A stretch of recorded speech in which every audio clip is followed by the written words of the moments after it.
Hi, welcome to HardReset.Info channel, dear viewers. In front of me Samsung Galaxy M04, and now I'm going to show you how to record calls on this device.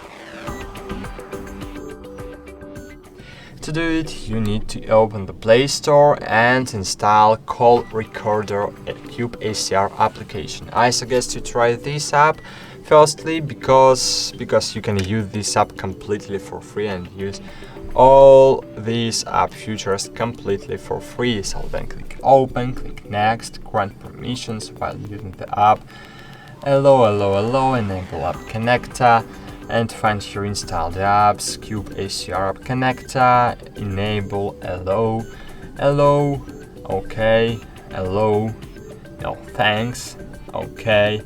Here you can pay for Prime, but as you can see, we don't need these features to use call recording, and great!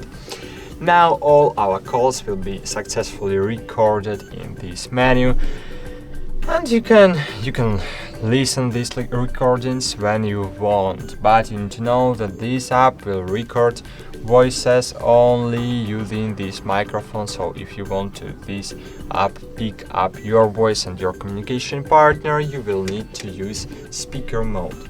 That's it. Thanks for watching. Like this video, subscribe to our channel, and bye.